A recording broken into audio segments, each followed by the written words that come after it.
On today's episode of Time About the Movies, we have the fourth installment of the Paranormal Activity series, which is the one that essentially kind of ended up killing the series in general. We'll take a look at Paranormal Activity 4. We'll also take a look at Tyler Perry as Alex Cross, and we'll also take a look at John Hawkes, who plays a paraplegic man who wants to feel the power of sex, and the only person that can help him out is Helen Hunt in the sessions. We'll take a look at these three movies today, October 19th, 2012, Time About the Movies. The show begin.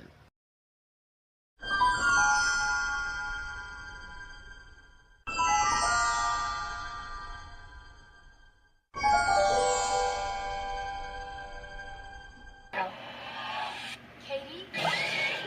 Paranormal Activity 4, rated R, in theaters October 19th. And welcome to Time About the Movies. Today we are taking a look at the three films that make up October 19th, 2012. And of course we're beginning with the biggest new release of the weekend, Paranormal Activity 4. You know, Paranormal Activity came out 3 years ago. Essentially, became the new Saw, where everybody went to the theater to see what new crazy antics were going to take place in every movie. But hard to believe that it only took 4 movies for the novelty to die out pretty quickly with this one. Because, yeah, this one is definitely the worst of the series up to this point. But trust me, it'll get worse after that. But the story takes place in 2011, 5 years after Katie killed her boyfriend Micah, sister Christy, her husband Daniel, and took their baby Hunter. The story focuses on Alex, played by Catherine Newton, and her family experiencing weird stuff since the new neighbors moved into town.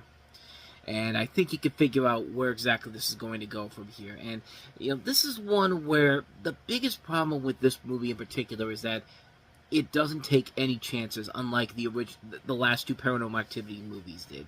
They expanded the story. They gave you new creative ways to be scary. This one really felt like they were pushing their luck big time. I mean, a killer Xbox is in this movie. Not even a killer Xbox, but a killer Xbox camera. Like, that's the level of stupidity we've come to with this movie. And really, another big problem with it is that it's trying way too hard to connect back to the original Paranormal Activity movie. It's just kind of like, come on, man. It's just like, after 3 films, the story should be over. Focus on something else. But nope. This is going to continue on and on and on, because every movie of the Paranormal Activity series is connected by the first film. And this one makes little sense whatsoever. And literally, you don't feel for anybody in here, because everybody gets killed off by the end of it. And it's just like the movie doesn't give a shit. It's just like, here we go again. Like, it's just like there's nothing there in here. There's no scary elements to it. There's nothing about it that makes it cool or impressive whatsoever. Like, they even opened the door for another Paranormal Activity movie, the next one, the Marked Ones, which is actually a spin-off film. It was Xbox Connect, by the way, not Xbox Camera, but the Xbox Connect was the thing that they used in this. But, the next one, Paranormal Activity, the Marked Ones, is supposed to be a spin-off of Paranormal Activity, but no, it turns out it's actually what happens when it connects back to the ending of Paranormal Activity. Like, I mean, do you get the point here? Trying to connect these together is so ridiculous, because they try to connect everything back to the original movie, and it doesn't make any sense whatsoever, because even when they do that with the Marked Ones, they do it again with the last film, The Ghost Dimension, and they continue to just fuck it up even more. They took a series that started off so promisingly with the first 3 movies, and they have just completely tarnished it with every passing film that comes after part 3. I mean, this one definitely is the worst of the 4 we've looked at, and it's going to get worse from this point going forward, because just the ways they keep trying to connect this back to every single Paranormal Activity film. Like, every one of these movies has to connect back to the first film, and once you do that, that shit gets old really, really fast. And this one got old really, really quickly. So you get the point. Paranormal Activity 4, really, really bad. Definitely the worst of the films we've looked at so far. And it's going to get worse from here, folks. So stay tuned for that. Speaking of things that get worse from here, new Alex Cross movie's out. Well, how bad can it be? It's Tyler Perry starring as Alex Cross. Okay, that's a little bit of a disappointment. Oh, and Rob Cohen is directing it. The guy that did CLIPLESS. Just like, what? Must see. Alex Cross, rated PG-13, in theaters Friday.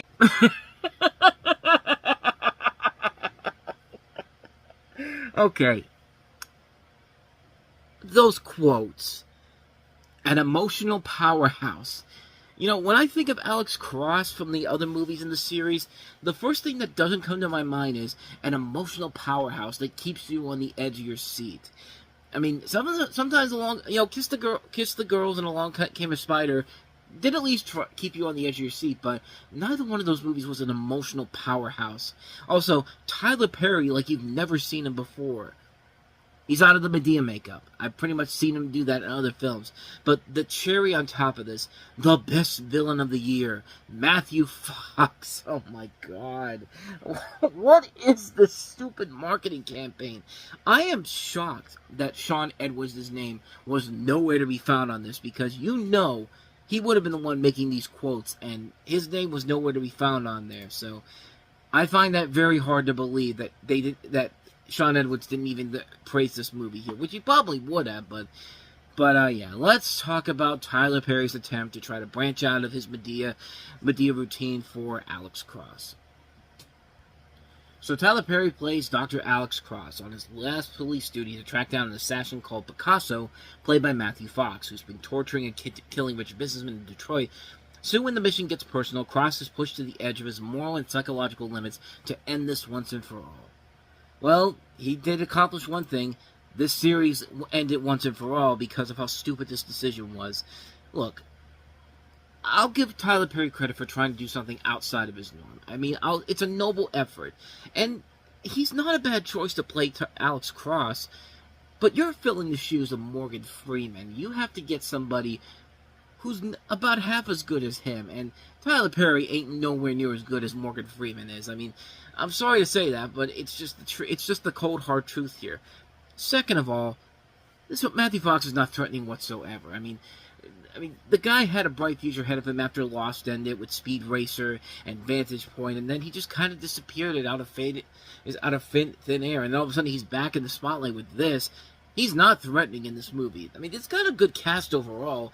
Edward Burns, Rachel Nichols, Cicely Tyson, Giancarlo Esposito, Carmen Ejogo, John C. McGinley, John Reno.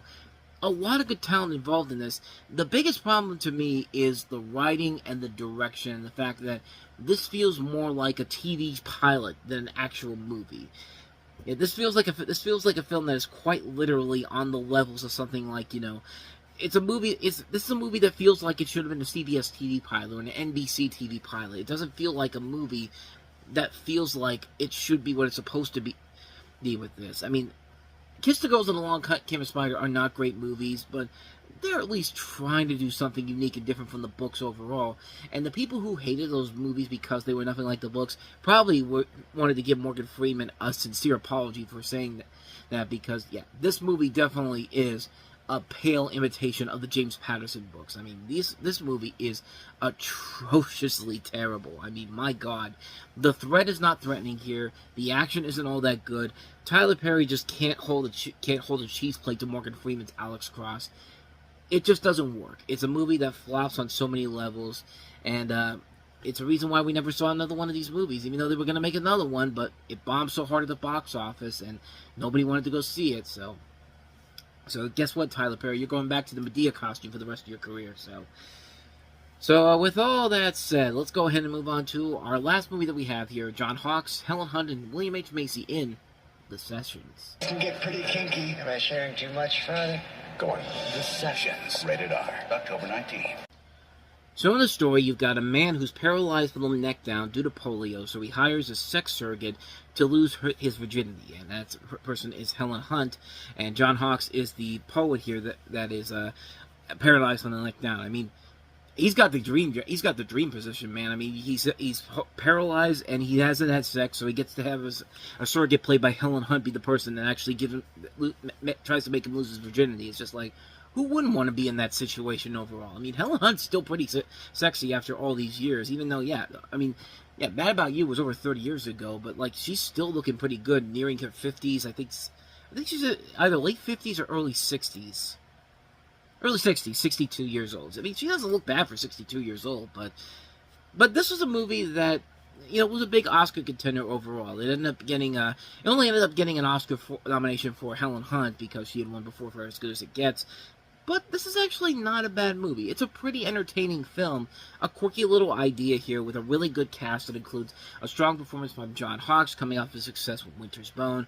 I mean, you can never go wrong with Helen Hunt and William H. Macy, Moon Bloodgood, Adam Arkin, Rhea Perlman, W. Earl Brown.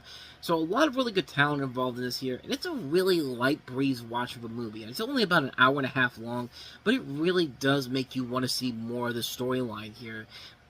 But I mean, it does a good. Even then, it doesn't make it. It does a good job of kind of containing it down to one film. And by the time it begins, it runs through pretty quickly. Like you get out of there within like an hour and a half, and you didn't realize it. That wow, that movie was relatively short, and I kind of want to see more of this. But hey, they did a good job what they had to work with here. This is a really good movie. It's one that not a lot of people really talk about all that much, but it's definitely one I would definitely recommend checking out. Check out The Sessions. It's definitely a film that. If you like John Hawkes, if you like Helen Hunt, if you like William H. Macy, this is a movie that's right up your alley. I think it's a very underrated film. I really enjoyed the hell out of it. The Sessions, definitely check it out. And thus, with all that said, we wrap up another episode of Time About the Movies, and oh god. I thought we were past the dumping ground months, but apparently the end of October 2012 was another dumping month because, my god, the movies we have on this list here, they're all pretty bad. We have Tom Hanks and Halle Berry in a new film from the Wachowskis, Cloud Atlas. We have the sequel nobody was asking for Silent Hill Revelation. We have Victoria Justice making her big screen debut in what should be a fun comedy, but it's not. Fun Size, which is definitely no fun in this size, but you even want to call it.